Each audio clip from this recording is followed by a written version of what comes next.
Izdelki električne mobilnosti so eni izmed najhitreje rastočih, trend pa se še krepi. Električna kolesa, skuterji, dvokolesniki in rolke so zelo hitro postali pomemben sestavni del naše mobilnosti. Njihov največji doprinos je, da lahko na relativno kratkih razdaljah učinkovito nadomestijo tako osebni avtomobil kot javni prevoz. Ob tem je pomembno poudariti, da se bodo prednosti novih prometnih sredstev na dolgi rok izkazale kot pozitivne le, če se bodo uporabniki z njimi vozili varno. Glavna težava je v majhnih kolesih, precej velikih hitrosti in neslišnosti. Po aktualni zakonodaji so tovrstni rekviziti za prevoz celo prepovedani. Zagrožena kazen pa je 500 evrov. Od začetka leta je bilo samo na območju Policijske uprave Ljubljana v nesrečo udeleženih 15 voznikov električnih skirojev.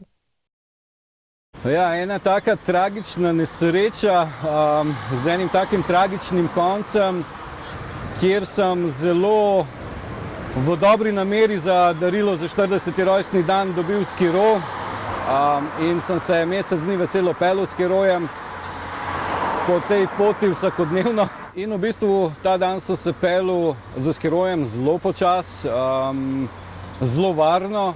V enem trenutku pri prehodu čez pešce mi je sprednja guma preprosto padla v luknjo, ki je bila na cestišču in je mene katapultiral čez Belanco direktno na Celovško.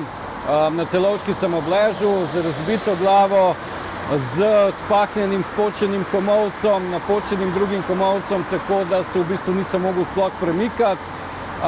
Hvala Bogu, da so hitro priskočili na pomoč očevici, kjer so zavarovali kraj nesreče, poklicali rešilca, poklicali policiste. In v bistvu sem takrat doživel prvi šok, ko so mi policisti dali kazen 500 in še nekaj evrov z obrazložitvijo, da je skiro preprosto prepovedan za uporabo na naših cestiščih in na naših pločnikih. Kar veliko je nekih lukenj na kolesarskih stezah. Kolesarske steze so dostikrat po nekih posegih neurejene, niso dobro označena vozišča kolesarska, to se predvsem v centru dogaja zadnje čase. Tako da ja, sam osebno krivim za to nesrečo luknjo v kolesarski stezi, ki je posledica neke sanacije, ki ni bila dobro narejena.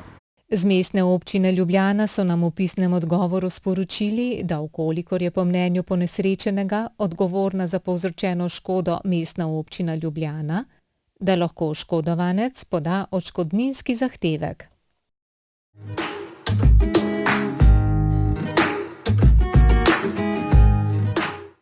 Da bo vožnja z električnim skirojem varna, Vojko Safran, AMZS inštruktor varne vožnje, svetuje, da se pred prvo vožnjo naučimo zlasti manevriranja ter zaviranja, nadenimo si zaščitno čelado in stabilno obutev.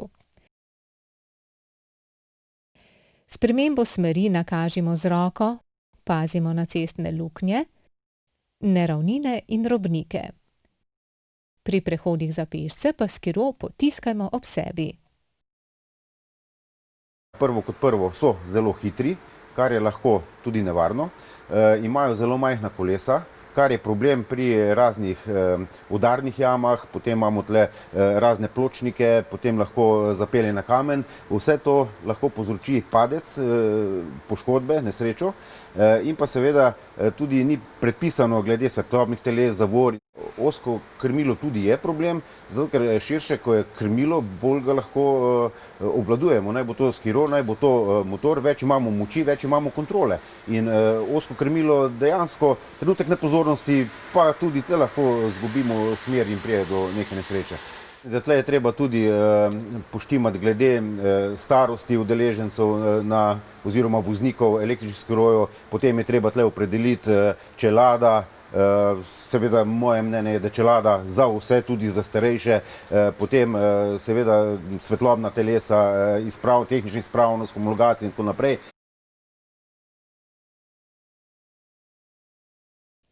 Predlog zakona, ki ga pripravlja Ministrstvo za infrastrukturo, predvideva, da bo električni skiro po novem dovoljen na kolesarskih stezah in tudi cestah, tam, kjer stez ni.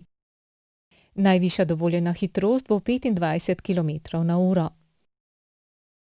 Dovoljeno se bo voziti tudi po površinah za pešce, pri čemer bo treba hitrost prilagoditi pešcem. Ta pa je 5 km/h. Enako velja tudi za varnostno opremo in svetlobna telesa. So pa v predlogu zakona opažene določene pomanjkljivosti, saj ne opredeljuje, koliko morajo biti stari vozniki oziroma pod katerimi pogoji jih lahko vozijo otroci in mladoletniki. Trenutno veljavna zakonodaja predpisuje 500 € globe za uporabo skiroja v cestnem prometu, pa striktno kaznujemo zgolj v primerih, kadar so te uporabniki električnih skirojev udeleženi v prometnih nesrečah. Vse ostale primere pa prepuščamo policistom, da ugotavljajo konkretne okoliščine, namreč kakšne hujše prekrške ravno tako ne moremo spregledati. Zdaj problematično je, če so te vozniki taki, da ne upoštevajo pešcev, njihove varnosti in pač vozijo neko agresivno vožnjo z veliko hitrostjo, ker jih pešci ponavadi niti ne slišijo, ker te skiroji so dosti tihi in lahko pride do prometnih nesreč. Skiroji so in tudi bojo, se morajo pa vsi uporabniki zavedati, da lahko skiro precej nevarna zadeva in morajo v vsakem primeru poskrbeti za samo varnost. Vsi vemo, da vsako prevozno sredstvo je lahko primerljivo z orožjem, če ga vozi neodgovorna oseba. V tujini je že prišlo do smrtnih žrtev, samo v Parizu so bile letos 3. Prepovedali so jih tudi v Španiji, potem ko je lani v Madridu neki turist na električnem skiroju na pločniku do smrti povozil starejšo pešakinjo. Prepovedali so jih tudi v Veliki Britaniji.